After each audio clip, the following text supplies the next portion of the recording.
Hello, everybody. Good morning and welcome back. Happy Monday to you all. Today, I am really excited because today we get to start a brand new unit. I'm really looking forward to it.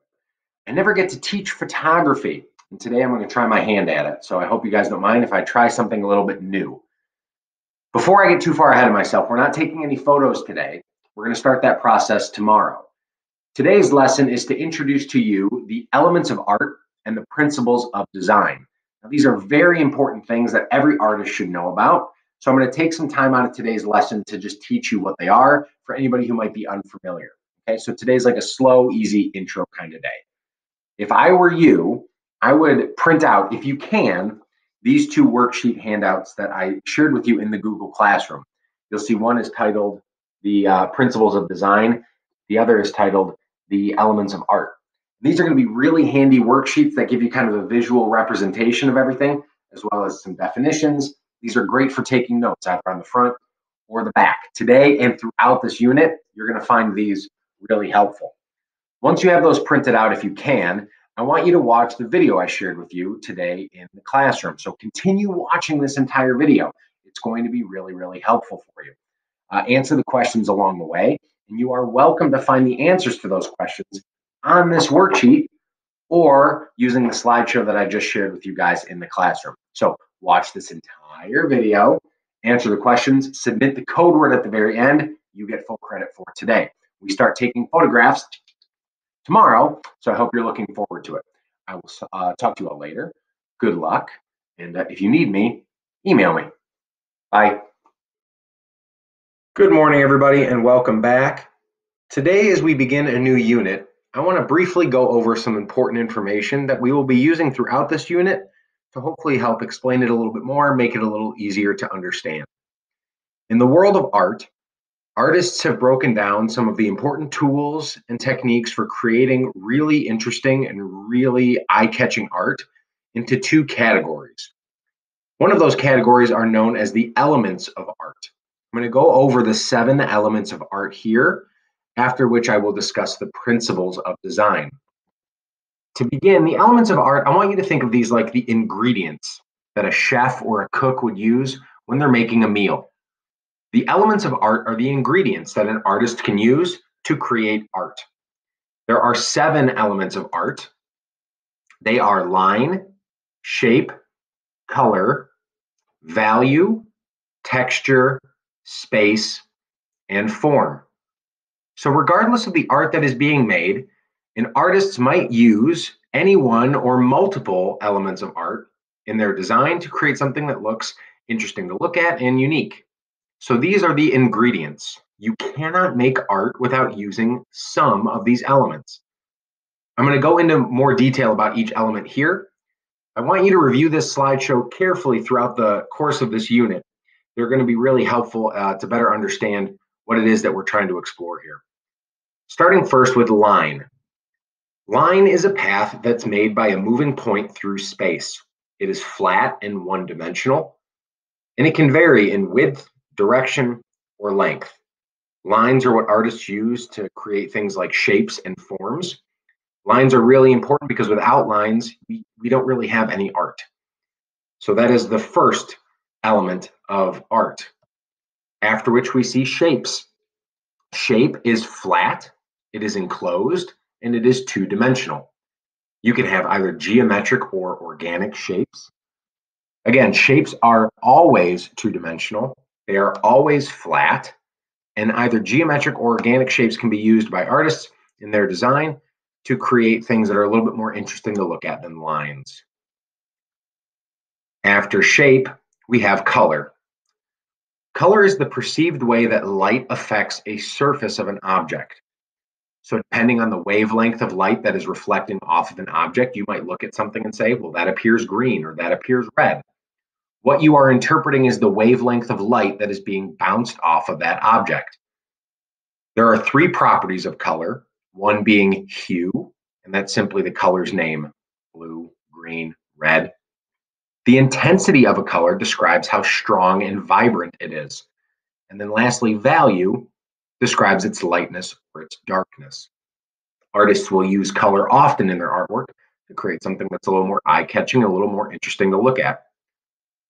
The next element of art is value. As we learned on the other slide there, value is the lightness or darkness of a color. So by either adding black or white to a color, you can create different values of a color. Value is unique and interesting because it provides, as we learned earlier, 3 dimensions. It provides a little bit more roundness, a little more lifelike, a lifelike look to art. So value can be used by artists either in photography, in this example, pencil drawings, charcoal drawings, or even paintings to create different unique colors and different shades and reflections of light and shadow. Then we have texture. Texture describes the surface quality of an object. In art, that can be either the actual texture of an object, so the way something really feels if you were to pick it up and touch it, or this can be implied, how something looks as if it would feel. For example, you could feel your computer screen right now. You wouldn't feel anything that felt rough and bumpy, even though this picture looks rough and bumpy. That is implied texture. You can't actually feel it, but you know what it would feel like if you were able to. After that, we have space. Space is used to create the illusion of depth. In art, you can also refer to the space as positive or negative. Negative space is the area around, between, or within an object, such as the sky in this photograph. The positive space would be the subject matter of the photo. So the mountains, rocks, the actual objects of the photo would be described as positive, whereas the area around them or the background could be described as negative. Lastly, we have form. Form describes 3 dimensional objects that can be viewed from many angles. Forms have volume and they take up space. Everything around you in the room you're in right now that you can pick up, feel, touch, look from multiple angles at, that's a form. So whether it's a pencil or a coffee cup or the computer you're sitting in front of, forms are 3 dimensional and can be viewed from multiple angles. Those are the elements of art. These are the ingredients that artists use to create their artwork. The principles of design, however, are the recipes that an artist follows to make their artwork interesting. So if the elements are the ingredients, the principles of design are the recipes that artists are following to create their artwork look unique. There are 7 principles of design. They are balance, contrast, emphasis, pattern, unity, movement, and rhythm. Balance refers to the distribution of visual weight in an artwork. So balance doesn't necessarily mean that something doesn't fall over when it stands up. In art, balance refers to how things are positioned on the page to make everything on that page appear well balanced. So if you think of something that was symmetrical, like this bridge here, this photo has relatively the same amount of visual information on the left as it does on the right. This provides good balance to the photograph. If most of the photo were to take place on the left side of the page, and there was very little information on the right side of the page, well, something would look off about the photograph. It would appear as if there was too much information on the left and just not enough on the right.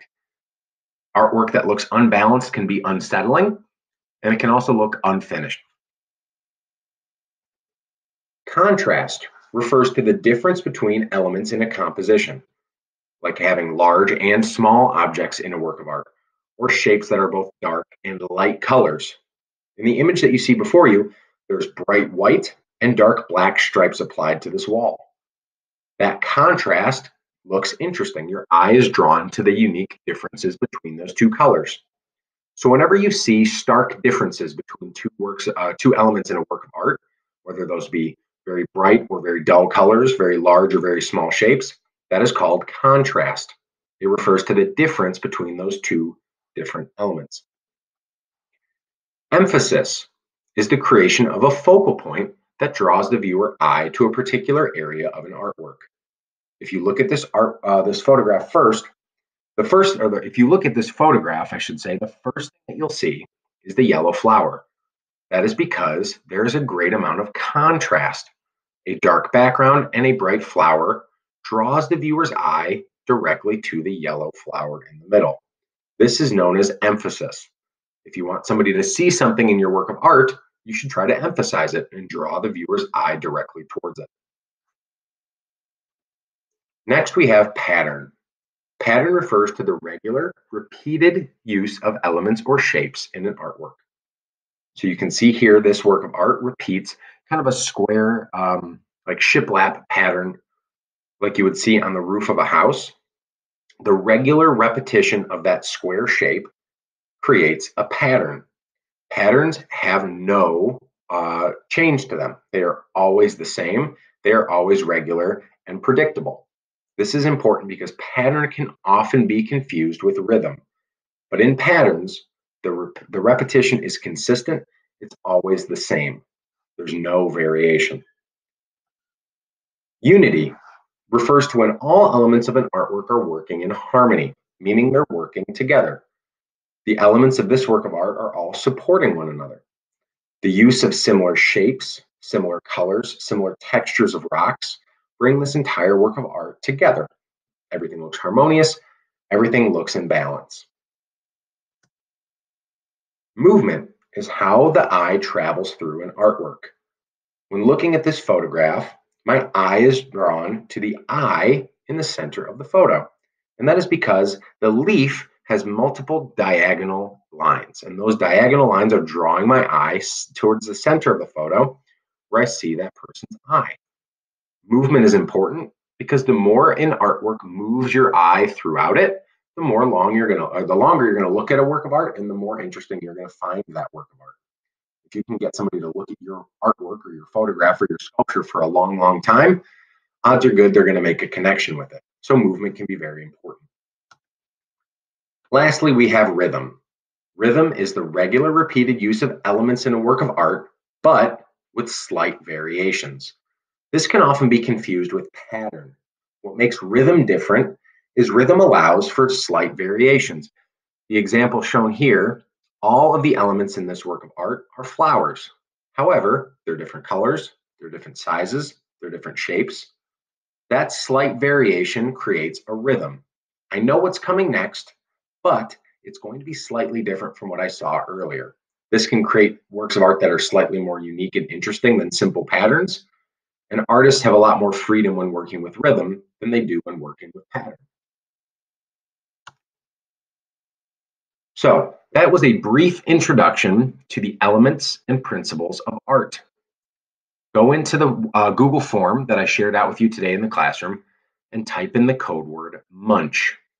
Make sure you click submit to get full credit for participating in today's lesson.